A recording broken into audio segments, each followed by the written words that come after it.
Physics वाले की डांट नहीं सुन रहे थे, तुम लोग उधर कान लगाए पड़े थे। कलाकार W3 is equal to collection of those n cross n matrices whose trace is equal to 0. Simple, केवल एक रेस्ट्रिक्शंस आपके ऊपर है, तो इसकी डायमेंशन बताना है इस सब स्पेस की, तो हम लोग करेंगे dimension of main vector space minus number of independent restrictions लिखना। Dimension of W3 is equal to dimension of mn minus number of independent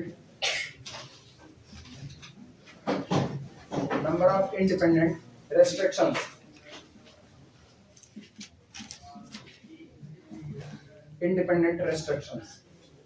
this is equal to, इसकी डायमेंशन कितनी थी n स्क्वायर, इंडिपेंडेंट रेस्ट्रिक्शंस की संख्या केवल एक, that is equal to n square minus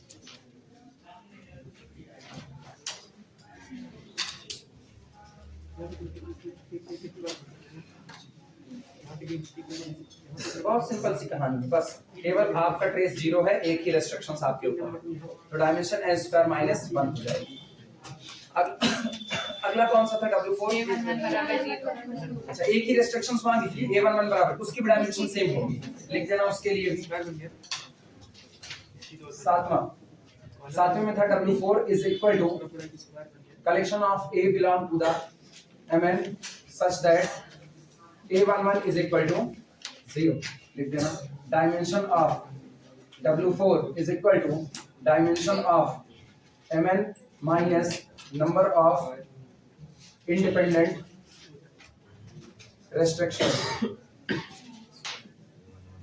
ऐसे लिख देना। This is equal to n square minus 1।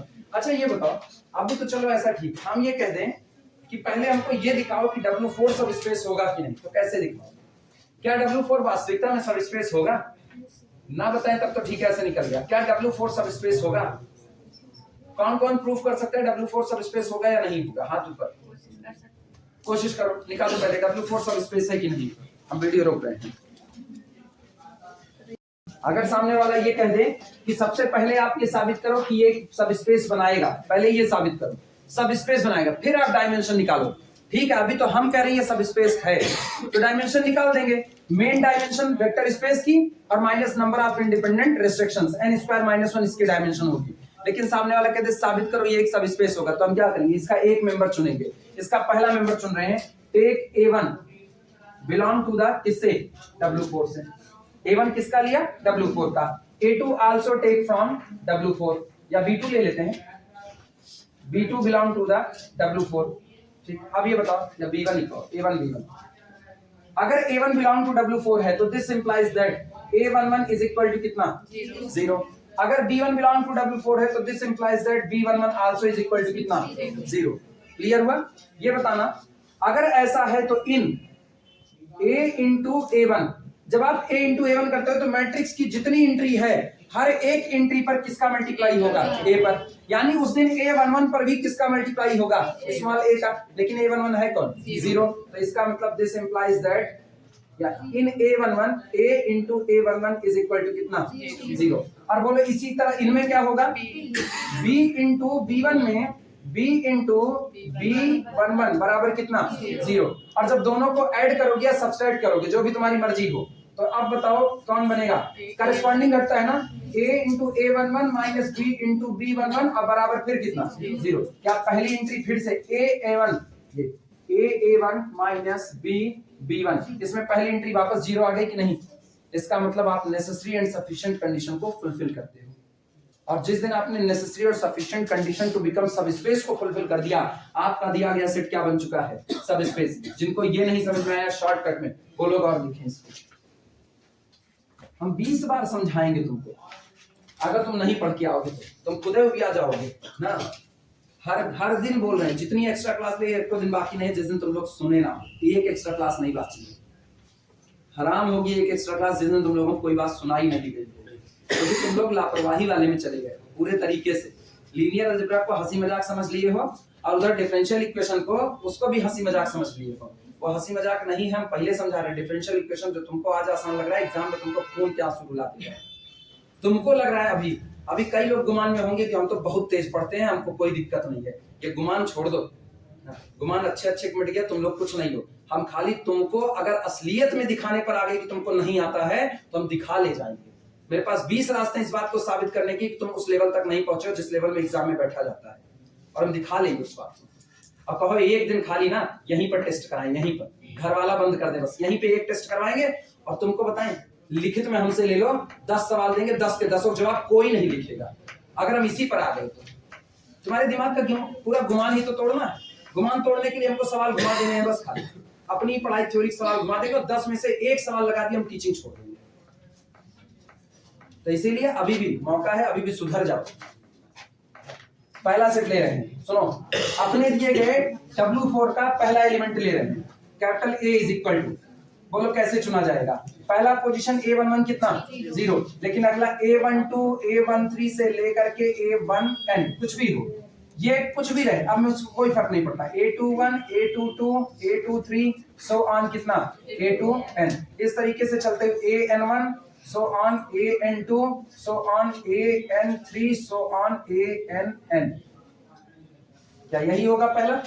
अब ये बताओ जिस दिन तुमको यहां से तैयार करना हो लैम्डा A, तो लैम्डा A कितना तैयार हुआ? तो 0, लैम्डा लैम्डा लैम्डा, हर जगह पर लैम्डा का मल्टीप्लाई होगा कि नहीं होगा? सब पर लैम्डा का मल्टीप्लाई। हाइपोथेटिकली विजुअलाइज करो, या लिख ही लेना है, तुमसे तो नहीं है होने वाला है। Capital B is equal to B11 कितना 0, यहाँ कितना B12 B13 so on B1n, यहाँ कितना B21 B22 B23 so on B2n, इस तरीके से चलते हुए BN1 so on BN2 so on BN3 so on BNn। क्या यहाँ पर म्यू का मल्टीप्लाई करें? म्यू का मल्टीप्लाई किए तो हर जगह पर कितने का मल्टीप्लाई? म्यू का। और 0 में म्यू का मल्टीप्लाई क्या कोई असर डालेगा? सब पर म्यू का मल्टीप्लाई हो गया। अब ये बताओ जरा दोनों को ऐड करो या सब्ट्रैक्ट करो, कुछ भी। Lambda A plus mu B कितना आएगा? जो भी आए, लेकिन पहली पोजीशन क्या फिर से 0 ही आएगी कि नहीं? इसका मतलब हम कह सकते हैं here lambda A plus mu B कहो, और चाहे कहो lambda A minus mu B, both belong to the किससे? W4। चाहे इससे दिखा लो चाहे इससे। This is a necessary and sufficient condition for W4 becomes a subspace। बन गया सबस्पेस कि नहीं? ये सबस्पेस है। रही बात डायमेंशन की, तो डायमेंशन के लिए सीधा सा एक काम करो, n square minus number of independent restrictions, कितना आएगा? n square minus 1।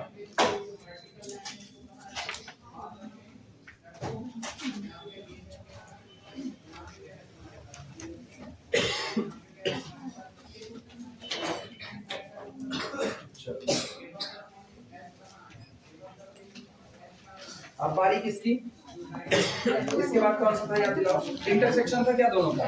कौन कौन सा? W3 और W4 का इंटरसेक्शन लिखना। 8वां होगा मेरे ख्याल से, 8वां W3 इंटरसेक्शन W4। पहले तो लिखना सीखो। एरिया 51।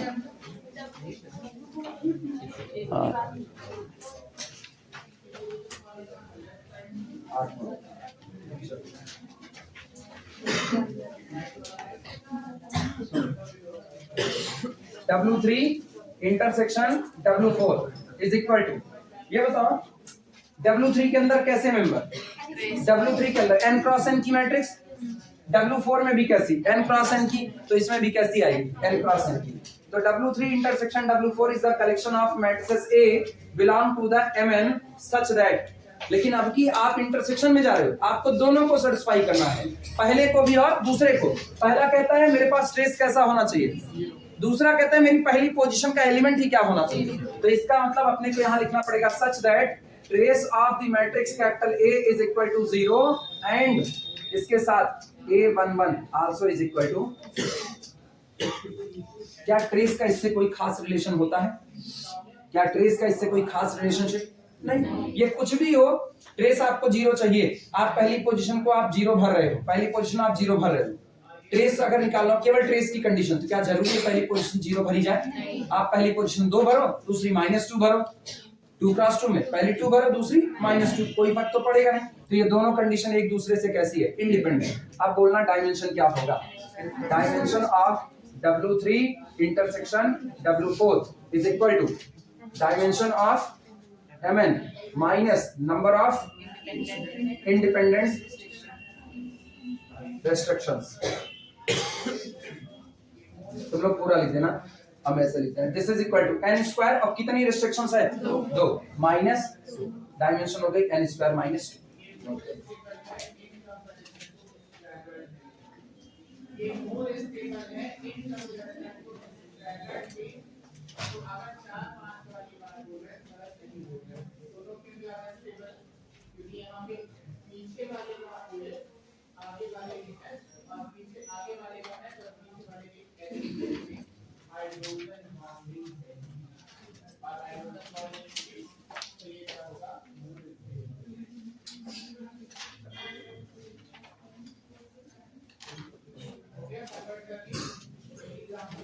हो जाए तो बताना।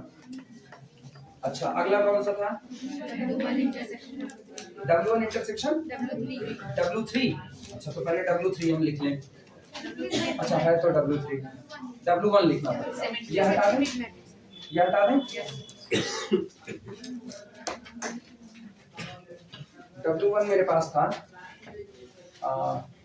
W1 is equal to collection of A belong to the Mn such that A is equal to A का ट्रांसपोज। ये था। चलो वो हो जाए तो उसको हटाया जाए, यहीं पर लिख देंगे यहाँ नीचे। 9वां नंबर है ना? 9। अच्छा 8वें का बी था, ठीक है तो इसको कर दो 8वें का 1 क्या A और 8वें का B। इसमें निकालना है W1 intersection W3 is equal to collection of matrices A belong to the Mn such that क्या क्या शर्त लगेगी? A बराबर A ट्रांसपोज एंड और trace of A is equal to 0। Note कर।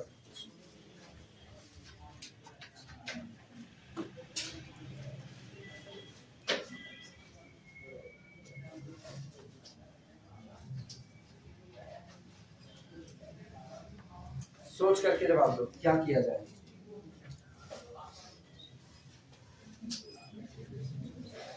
सोच करके जवाब दो, बताना तो तुम ही लोगों को पड़ेगा। वीडियो रोक रहे हैं थोड़ी देर। इस सेट को पढ़ा क्या जाएगा? इस सेट को क्या पढ़ा जाएगा बोलो? Collection of all symmetric matrices whose trace is 0। दो हिस्से में टूटा है, ये किसका कलेक्शन है पहले तो वो बताओ। ये सिमेट्रिक मैट्रिसेस का कलेक्शन है। याद करो सिमेट्रिक मैट्रिसेस की डायमेंशन हम लोग ऑलरेडी बोल चुके हैं। सिमेट्रिक मैट्रिक्स के कलेक्शन की डायमेंशन कितनी होती है? n+1/2। उसके ऊपर शर्त थोप दी गई कि आपका ट्रेस क्या होना चाहिए। क्या शर्त थोपे? a, तो n+1/2 -1। ये सेटा पहले पढ़ना सीखो। जब तक सेट पढ़ना नहीं सीखोगे तब तक कोई डायमेंशन नहीं बता सकते हो। पहले तो सेट पढ़ना आना चाहिए। तुम लोग इस तरह सेट को पढ़ रहे हो, this is the collection of matrices from Mn such that these two conditions apply। नहीं, these two conditions apply तो है ये, लेकिन इसके पहले ही ये कंडीशन इसको कुछ कह चुकी है। इसके पहले ही ये कलेक्शन इसको बोल चुकी है this is the collection of all symmetric matrices. क्योंकि आप किसको बटोर रहे हो? A belong to Mn such that A is equal to A transpose. आप केवल सिमेट्रिक बटोर रहे हो और उस सिमेट्रिक को बटोरने में फिर आपने उनमें से उनको छांट दिया। किसको? जिनका ट्रेस 0 नहीं होगा, उनको छांटा जिनका ट्रेस 0 नहीं होगा। तो आपके पास केवल वो सिमेट्रिक मैट्रिसेस बच गई जिनका ट्रेस कितना था? 0। तो पहले तो सिमेट्रिक के वेक्टर स्पेस की डायमेंशन निकाल लो, वो होती है n+1/2 और उसमें एक रिस्ट्रिक्शंस लग गई। क्या ट्रेस 0 होना चाहिए? -1। तो डायमेंशन हो गई n+1/2 -1। अभी क्लियर हुआ? लिखना पहले, अब इसका नाम लिखो। This is equal to collection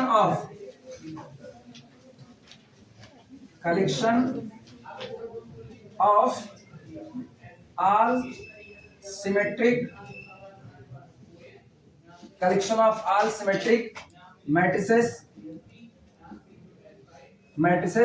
और इतना लिखने के बाद अब आगे हम इसी एक लाइन में इसको लिखेंगे। Collection of all symmetric matrices whose trace is 0 और ये की पॉइंट ये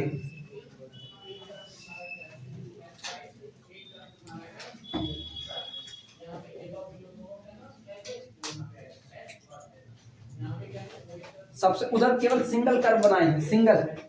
ये आपको बताएगा कि आप किस दुनिया में हो।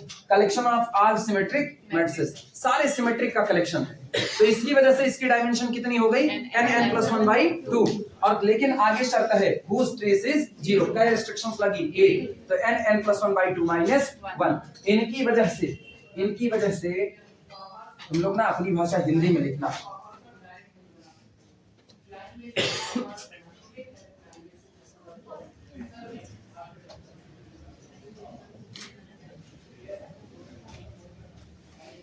ये हुआ और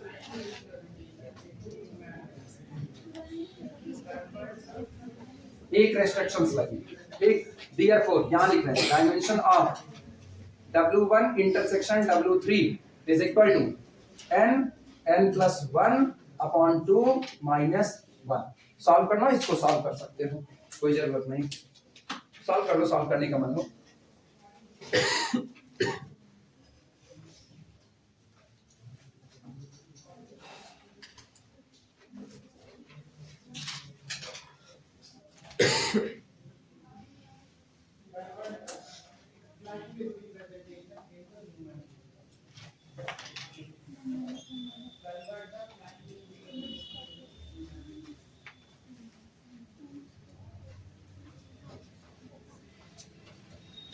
नोट करी, अगला चलते हैं।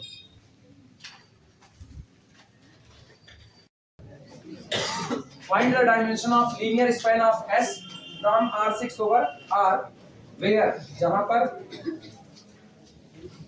Capital S is equal to collection of 1 0 1 0 1 0।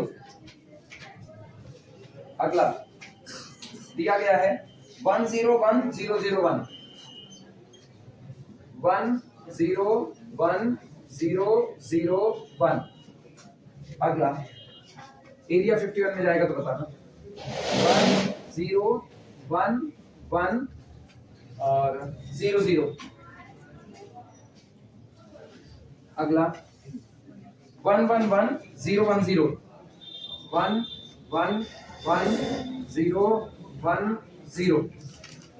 अगला 1 1 1 0 1 1 1 0 1 कमा 4 1 0 1 1 1 1 0 0।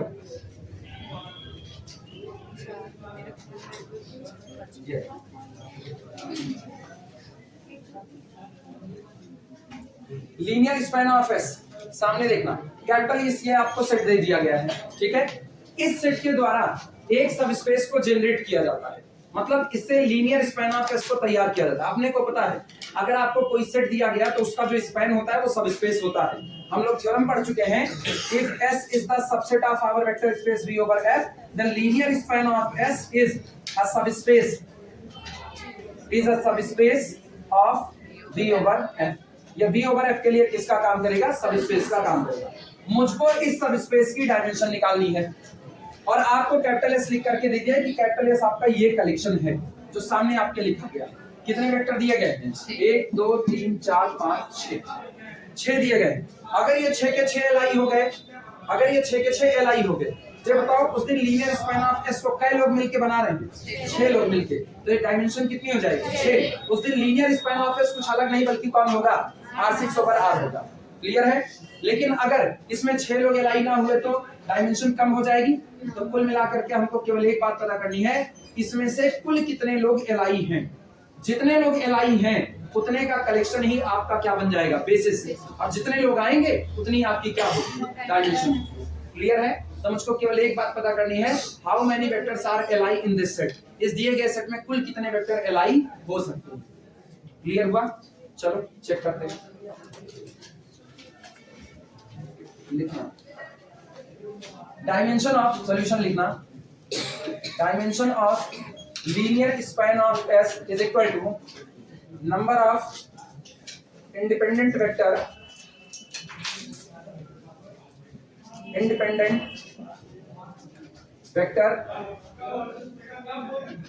in capital S. Capital S में जितने इंडिपेंडेंट वेक्टर दिए गए हैं वही आपके लीनियर स्पैन ऑफ एस के लिए किसका काम करेगा, डायमेंशन का काम करेगा। सो बी चेक या रुको, सो बी चेक वगैरह नहीं, सीधे मैट्रिक्स तैयार करो। देयरफॉर पहला कॉलम किसकी वजह से, अल्फा 1, ये मेरा कौन है, अल्फा 1 है, ये कौन है, अल्फा 2, ये कौन, अल्फा 3, ये कौन, अल्फा 4, और बगल वाला कौन, अल्फा 5, और ये कौन, अल्फा 6। और पहला कॉलम किसकी वजह से बनेगा, अल्फा 1 के, कितना होगा 1 0 1 0 1 0, यही होगा। दूसरा कॉलम बोलो 1 0 1 0 0 1। अगला कॉलम 1 0 1 1 0 0। अगला कॉलम 1 1 0 1 0। अगला होगा 1 1 0 0 1। अगला 1 1 1 1 0 0। मेरे ख्याल से सब लोग जानते हैं हम करने क्या वाले हैं। रिड्यूस इक्लान फॉर्म तैयार करें चाहे रो इक्लान फॉर्म, जो मर्जी वो तैयार करो। ठीक, ये बताओ क्या ये ऑलरेडी पाइवॉट है, तो नीचे वाले को क्या बना दें 0। This is equivalent to operation, सारे लोग जानते हो क्या होने वाला है, बोलो R3 goes to R3 minus R1। अब मेरे साथ बोला करो, अब हम तुमको बता रहे हैं, तुम्हारा दिमाग बंजर हो रहा है, अब तुम मेरे साथ बोलोगे, हर दिन बोलोगे। अगला ऑपरेशन बोलो R4 goes to R5 goes to R5 minus R1। और कुछ नहीं, चेंजिंग करो 1 1 1 1 1 1। अगली चेंजिंग कोई नहीं, 0 0 0 1 1 1। अगला बोलो 1 minus 1 0 1 minus 1 0 0। सारे ये खत्म, ये नीचे जाएगा एकदम से पूरी तरीके से। यहाँ पर कोई चेंज नहीं, 0 0 1 0 0 1। यहाँ बोलो 0 9 -1 -1 0 -1 -1। यहाँ 0 1 0 0 1 0। अगला काम जानते हो क्या करेंगे, इनको सबसे नीचे भेजेंगे, ठीक है, और इसको उठा करके इसकी जगह पर रख देंगे। किसकी, इनके या इनके, सेकंड वाले पर, लेकिन सीधे नहीं रख सकते, पहले हमको इनको नीचे भेजना पड़ेगा, इसको इनकी जगह लाएंगे, फिर हम क्या करेंगे, इन दोनों का इंटरचेंज करेंगे। आई बात समझ में, यानी अगला काम ये होगा, दिस इज इक्विवेलेंट। एरिया 51 हो गया होगा ना, कहाँ पर, अच्छा एस के बगल में ही है, तो हम लोग बचे ही रहेंगे, यही है। नीचे आ जाएंगे अपने लोग डिक्रीजमेंट ऑर्डर में। दिस इज इक्विवेलेंट, किसको भेजेंगे, R3 भेज, R3 को भेज दो कहां पर, R3 goes to R6 and R6 goes to R3। ठीक, अब सुनना, हम एक ही साथ काम कर सकते हैं। And in new matrix, and in new matrix, और नई बनी हुई मैट्रिक्स। अब सुनो, अब हाइपोथेटिकली विजुलाइज करो, ये कौन हो चुका है, R3 न्यू हो चुका है, R3 न्यू को भेज देंगे कहां पर, R2, और R2 को भेज देंगे, यानी कि R3 new goes to R2 और R2 goes to R3। क्या दो ऑपरेशन एक साथ चलेगा? पहली रो तो यही 1 1 1 1 4 5 6 ये रहा। इनको उठा करके ऊपर करें तो इसको लिखना है 0 1 0 0 1 0। अच्छा, इनको थर्ड पर लिखेंगे तो 0 0 0 1 1 1। ये बेचारा नीचे गया, ये दो लोग, हाँ किसको -5 वाली अब रो शिफ्ट करना है, ये सुनो, इसको कहाँ गया, ये वाला R3, इसको भेज दिए हम यहाँ, और इसको भेज दिए यहाँ पर। शिफ्टिंग या ये शिफ्टिंग हुई, उसके बाद हम क्या करें, हम यहाँ पर चूंकि अब ये पाइवॉट रखा हुआ था, यहाँ पाइवॉट बना, इसको ऊपर भेज दे रहे हैं और इसको नीचे ले लेते हैं। तो जो R3 नया वाला आया उसको भेज दे रहे हैं R2 पर और R2 को भेज दे रहे हैं R3 वाले। यही इतना काम है। क्लियर हुआ? वो R6 कौन सा R6? नीचे जो आपने जो ऑपरेशन लगाया था ये R6 नहीं, ये लिखा गया जो मैट्रिक्स बन रही है उसी के नीचे उसको बनाने वाले ऑपरेशन लिखे हैं उसी के नीचे। अच्छा हम बोल के क्या कर रहे थे? अच्छा ये रहेगा 0 0 1 0 0 1 0 -1 -1 0 -1 -1 और ये पूरा का पूरा कैसा? क्या ये पाइवॉट है? क्या ये पाइवॉट है? नीचे वाले को क्या करना है? 0। क्या किया जाए? सीधे ऐड कर दें, यानी this is equivalent. R5 goes to R5 plus R2 1 हाँ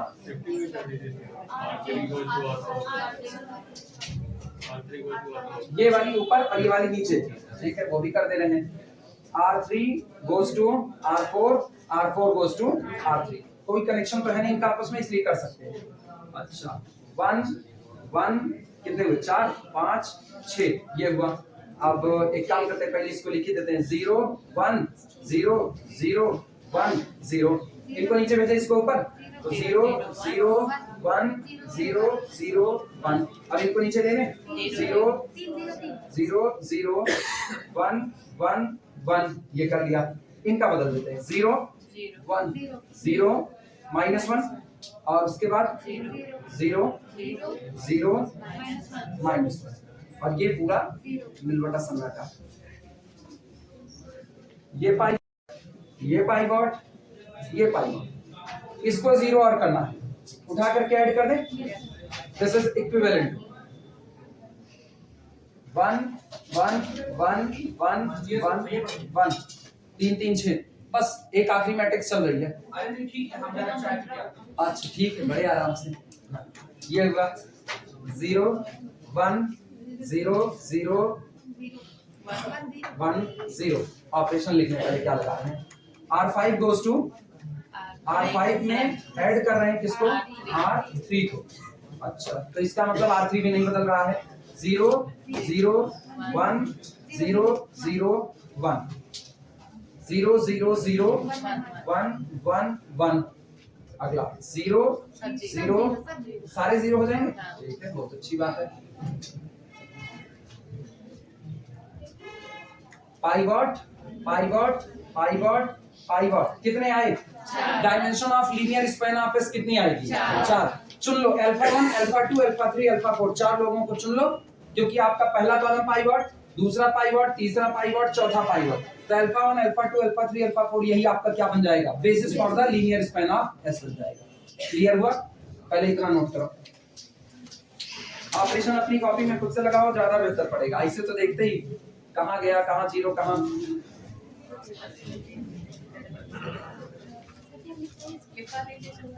हाँ कितनी जगह में करो याद है?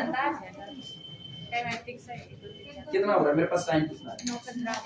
9:15 हो रहा है मेरे पास टाइम। ठीक है बना पड़ेगा। हाँ छातो इसे हम जान रहे ना, बात के लिए छोड़ेंगे, बात के लिए जितना कंप्लीट करेंगे। कुछ लोग ना उनको विधाता फुर्सत में रचे हुए हैं। बाद में दिया गया काम कोई कंप्लीट नहीं करता है, बस पन्ना छोड़ देंगे, उसके बाद कहेंगे कर लेंगे इसको। तो कब करेंगे? जब एग्जाम आएगा। तो पन्ना काहे छोड़े थे? फिर ये सोचेंगे पन्ना काहे छोड़े थे।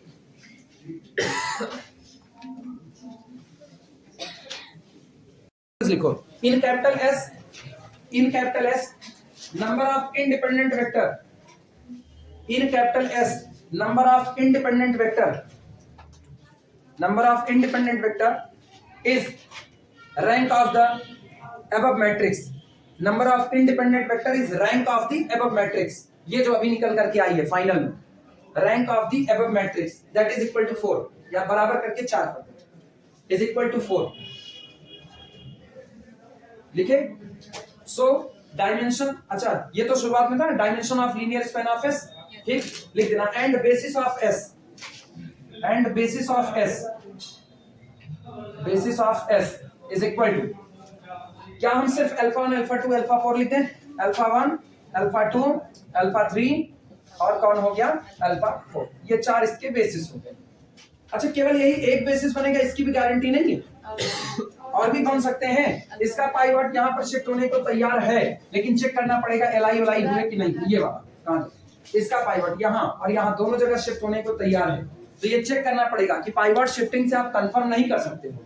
याद है एक एग्जांपल उठाए हुए थे, ठीक। तो और बेसिस बन सकते हैं, इसी पर हम इसको रोक रहे हैं। ये चैप्टर सुनो, ये चैप्टर अपने न्यूमेरिकल के साथ यहाँ पर खत्म होता है। न्यूमेरिकल बहुत, और ये मान करके चलना अभी जितनी एक्स्ट्रा क्लासेस चल रही है, इस एक्स्ट्रा क्लासेस में किसी एक एक्स्ट्रा क्लास में हम टेस्ट पक्का लगाएंगे। किस में लगाएंगे वो नहीं बताएंगे, उसी एक्स्ट्रा क्लास में लगाएंगे।